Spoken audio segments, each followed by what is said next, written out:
안녕하세요. 협착증과 관절염TV의 손영훈 한의사입니다. 허리협착증 환자분들이 많이 찾아오시는데요. 허리협착증 환자분들께서 찾아오셔서 여러가지 증상을 이야기하십니다. 그 중에서도 많은 허리협착증 환자분들께서 바로 다리가 저리다고 이야기하십니다. 자, 허리협착증 환자분들 중에 다리가 저린 경우는 어떤 경우고, 또 다리가 저릴 경우 어떻게 해결하면 좋을까요? 또 다리가 저릴 때 집에서 할 수 있는 좋은 운동 방법이 없을까요?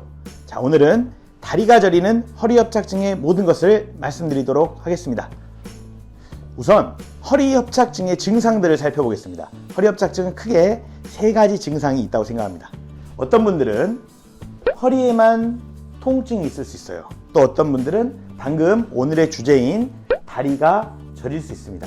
또 어떤 분들은 엉치의 감각 이상, 발바닥의 감각 이상, 간헐성 파행, 걷다 쉬다 하는 거죠. 그래서 크게 이 세 개 정도로 분류되는 것 같아요. 오늘은 다리가 저리는 허리협착증 증상에 대해서 살펴보겠습니다. 다리가 저린 경우는 크게 두 가지가 있습니다. 첫 번째는 한쪽 다리만 저린 경우입니다. 자, 그럼 두 번째는 무엇인가요? 양쪽 다리가 다 저린 경우입니다. 자, 한쪽 다리가 저릴 때 이 허벅지부터 해서 정강이나 종아리까지 이 다리 아래까지 저린 경우가 있고, 또는 이 고관절에서 무릎까지 이 부위만 옆으로 저리는 경우가 있어요. 왜 이 두 가지를 감별해야 되냐? 정강이나 종아리까지 저리는 경우는 협착증일 가능성이 높아요. 그런데 고관절에서 무릎까지만 저리는 경우는 어떤 문제일 수 있어요? 대퇴골두, 무혈성 괴사나 다른 고관절 질환일 수 있어요. 두 개의 치료 부위도 다르고 치료 방법도 달라집니다. 그래서 한쪽 다리만 저린 경우에 다리가 다 저리는지, 아니면 허벅지부터 무릎까지만 고관절 부위를 중심으로 저리는지 꼭 구별해야 됩니다. 자, 이번에는 양쪽 다리가 다 저리는 경우예요.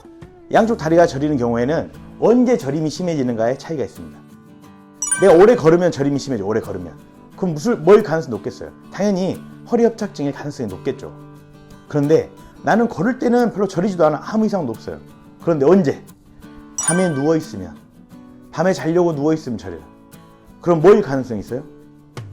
당뇨로 인한 합병증일 가능성이 있습니다. 당연히 허리협착증과 당뇨합병증은 치료 방법이 다르겠죠. 그래서 구별이 필요해요. 자, 다리가 저리다. 많은 분들이 다리가 저리다고 오는데 다 허리협착증 때문이라 그래요. 그래서 보니까 당뇨 때문인 경우도 있었어요. 고관절 때문인 경우도 많았어요. 그래서 다리가 저리다고 해서 무조건 허리협착증 때문이다 생각하시면 된다, 안 된다? 안 된다. 고관절 때문일 수도 있고 당뇨 때문일 수도 있으니까 다리 저리는 양상이 어떤지 한번 살펴보십시오. 자, 그러면 허리협착증 외에도 저림을 발생시키는 두 가지 질환을 살짝만 살펴보겠습니다. 아까 대퇴골두 무혈성 괴사는 뭐라 그랬어요? 한쪽 다리만 저리는데 고관절부터 무릎까지만.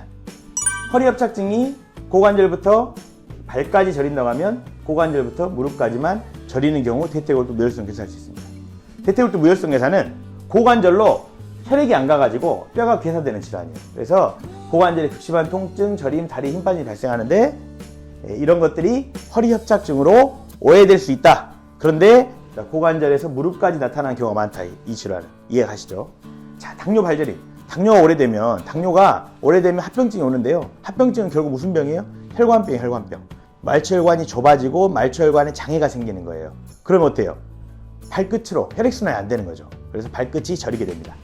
자, 그러면 당뇨 발저림하고 허리협착증은 어떤 차이가 있을까? 아까 말씀드렸듯이 허리협착증은 낮에 걸을 때, 이럴 때도 증상이 있는데, 당뇨 발저림은 걸을 때는 별 증상이 없다가 잠을 자려고 할 때 증상이 심해지는 특성이 있다. 시간이 다르다. 시간이. 또 특히 당뇨 발저림은 어디서부터 심해져요? 발이 이렇게 있으면 발끝에서부터 심해져요. 이렇게 혈액순환이 제일 안 되는 발끝에서부터 심해질 거 아닙니까?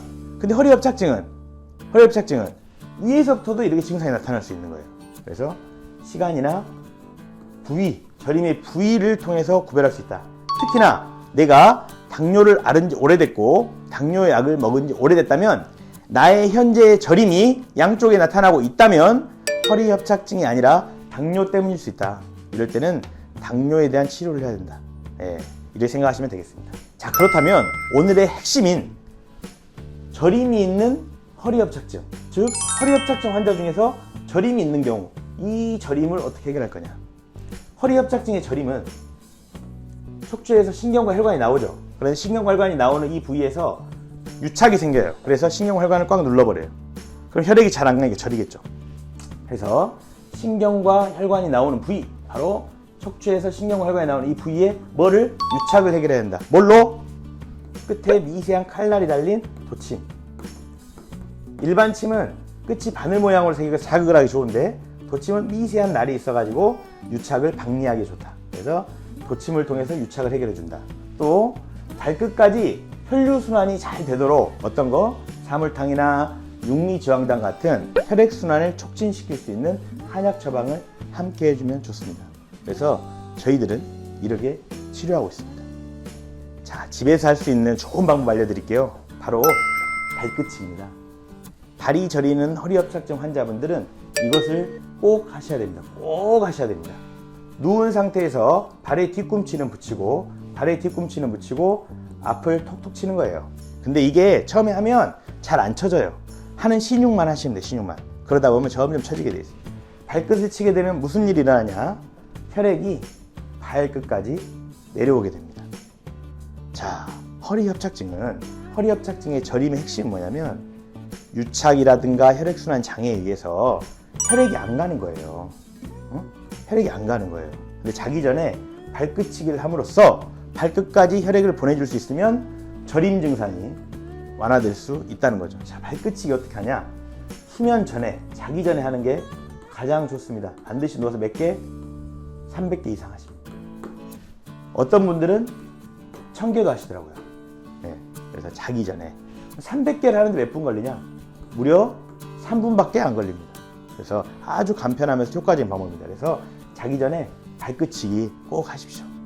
자, 오늘은 저림이 있는 허리협착증을 어떻게 해결해야 되냐? 우선 고관절 질환, 당뇨와 구별이 필요하다. 자, 두 번째로는 유착이나 혈액순환 장애 때문이니까 유착을 풀어주는 도침치료, 혈액순환 장애를 해결하는 한약치료를 고려해봐야 된다. 자, 세 번째로는 집에서는 발끝치기를 해라. 자, 오늘 내용 다 기억하셨죠? 자, 오늘 강의는 이만 마치고요. 허리협착증 현명하게 건강하게 극복하십시오. 감사합니다.